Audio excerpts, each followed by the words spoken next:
Amara, the project manager for a city-wide Wi-Fi installation project, faces stringent timelines. While she is content with overall team's achievement, she has observed that Rohan, a key team member, consistently falls short of his set objectives. The underperformance could jeopardize the on-time delivery of the project's upcoming phase. So we have a stringent timeline, we have a team member who seems to be not meeting the expectation of the project manager, and project manager is concerned that what should I do and how can possibly I can take care of this member. That seems to be the context of the question. So what should the project manager do first? Let's explore the option A: ask the team to support Rohan more frequently to ensure on time delivery. This is direct action. It is based on the assumption that the person needs more support. He is fully motivated. He is not doing anything else, or there is no other reason of his not meeting the objective. But if we provide him support, he will do it. So it is too premature to conclude that this way of solving the problem will work. Yeah.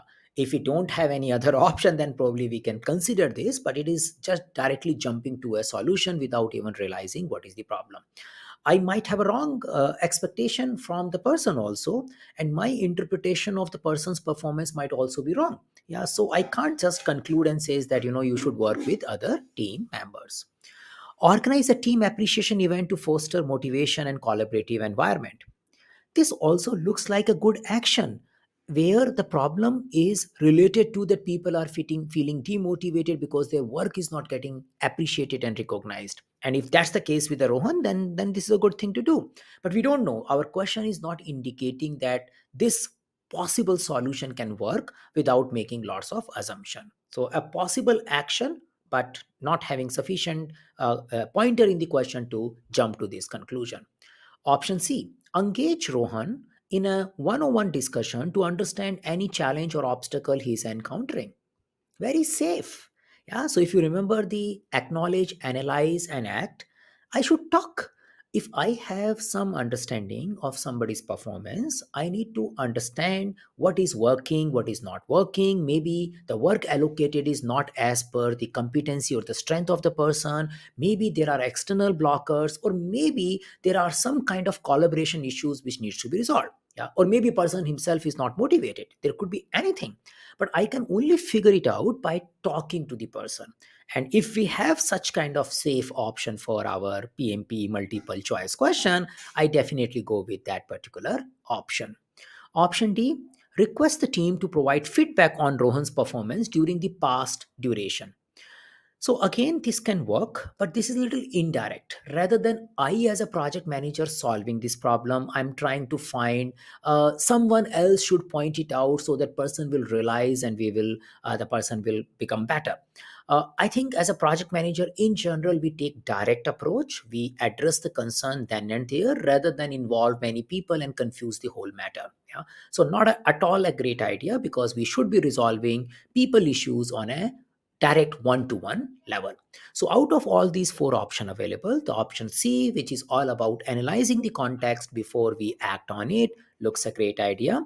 And it is also promoting a communication approach where you are having one-to-one interactive communication with the person so that you can give and receive feedback. You can have more exploration of the problem in your mind. That's why the option C looks great.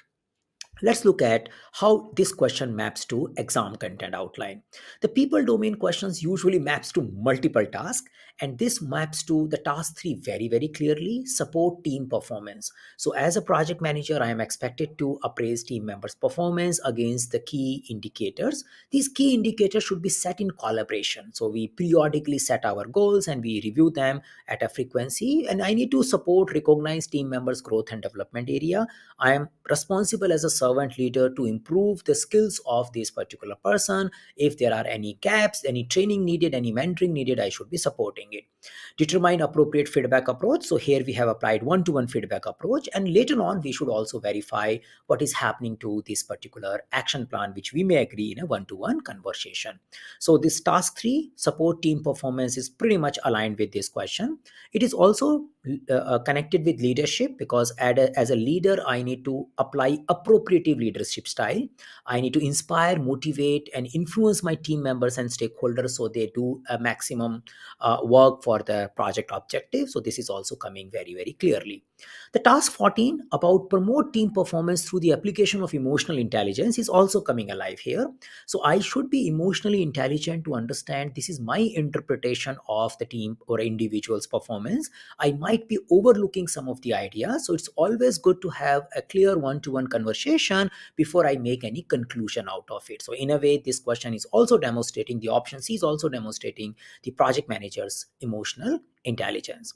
Now, if you look at various topics which may got directly indirectly covered here, yes, we do talk about team members performance management, setting the objective and continuously reviewing them. We spoke about feedback. So feedback cycles, we should give early often feedback. That's something is coming very relevant here. Application of emotional intelligence, application of open communication and choosing appropriate communication style, and focusing on developing the person rather than directly concluding the person is not doing good is also coming here as a servant leadership topic. So overall, these all topics and tasks helps us in understanding the context behind this question. But if you just want to know the answer, the option C looks good here.